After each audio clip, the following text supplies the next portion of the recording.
Good morning and welcome to Walk Before You Run. Today I want to talk about the Great Shepherd, and I'll be coming from Isaiah 41. I know when you hear Great Shepherd, Isaiah 41 is not exactly what comes to mind. Perhaps Psalm 23 comes to mind. The Lord is my shepherd, I shall not want. But in this passage, it talks about the final restoration of Israel. But inside of reading that, I just thought about who could do these things but the great shepherd. In the first few verses, it talks about God raising up a deliverer. In verse 1, the first thing God says is, keep silent before me. I love that because sometimes we tend to want to come to God in prayer and start right off talking. Not sitting, meditating, just thinking upon him and being grateful to be in his presence. But we just start off talking about all the things we need, all the things we want. And sometimes when we come before God, we need to just keep silent. Don't say anything because the word tells us that he knows our thoughts are far off. So when we need him to come as a great shepherd, as a deliverer, as a strong right hand. He already knows what we need. And sometimes when we come in his presence, we can just keep silent and listen to what he has to say to us. Because what he has to say to us is always more powerful than what we have to say to him. So throughout verse 1 through 9, God is setting up just how they're going to be delivered. He talks about Cyrus the Great, verse 2, coming to rescue them and to be over them. And he talks about the pursuit in 3. He talks about uh, who hath wrought and done it, calling the generations from the beginning in verse 4. I, the Lord, the first and the last, I am. So even though he uses Cyrus the Great, God is letting them know it's not Cyrus who is doing all this. It is me, the great I am. Sometimes we have to remember that when we're going through some things, it seems like somebody comes to our rescue. We must remember that it's the Lord who's coming to our rescue, even though he's coming through somebody else. The words of someone else might come and rescue a fainting heart. The deeds of someone might come and rescue us from calamities. But always remember that the person who is coming to our rescue, be it come in the form of man, things, situations, it is the great I am, the good shepherd. Verse 7 goes on to talk about the carpenter encourages the goldsmith, and he that smootheth with the hammer him that smote the anvil, saying, it is ready for the soldering. And he fastened it with nails, that it should not be moved. In that verse, is talking about everybody is helping and encouraging one another. Before it gets to that in verse 6, it says, help your neighbor, be of good courage. Sometimes this life, the things of this life, situations, the pandemic even, can make you get down.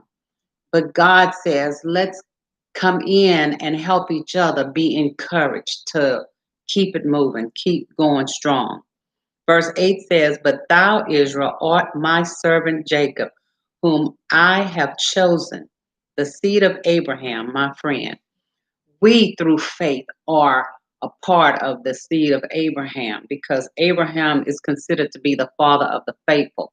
And we, through our faith, become a part of this group that God is talking about.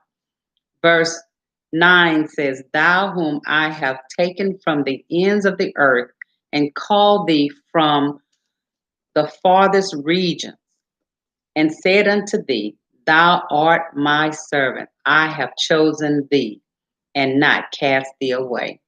We have to remember, even when times get tough, when you're feeling like you're by yourself, God says, I have not forgotten thee.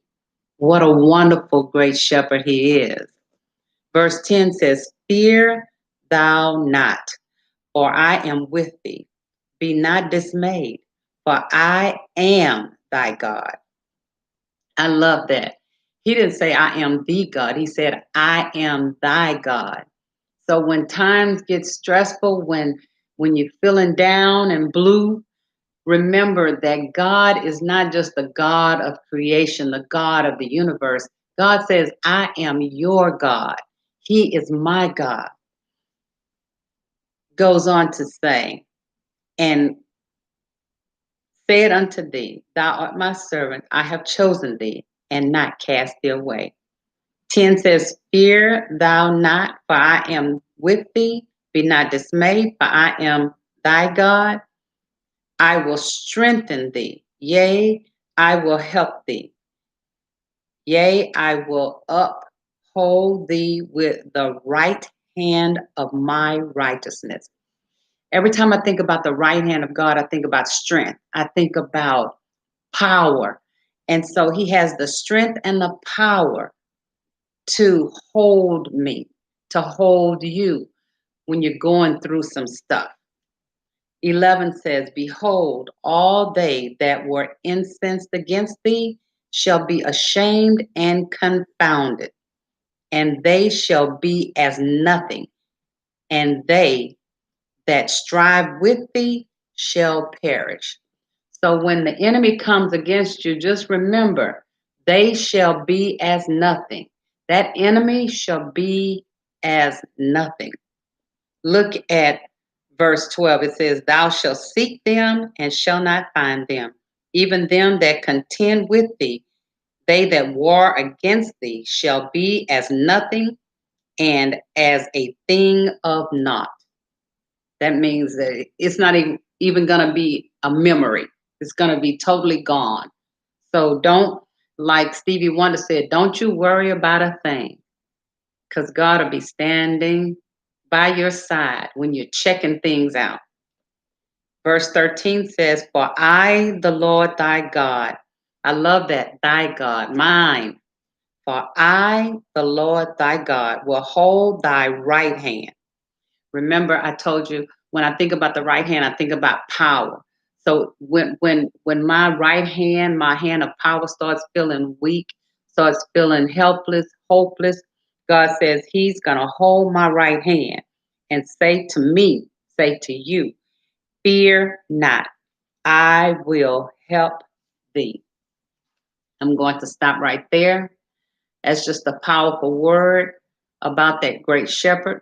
Don't worry about anything. When trouble comes, just know that he is your God, and he will hold your right hand and help you to have the strength that you need to go on and go through and be victorious. Thank you for joining me today. Remember to walk through God's word. And when you do that, you will find peace, and you will find happiness, you will find joy, and you will find strength. Remember, you are blessed to be a blessing. So go out and bless someone today. I'll see you next time.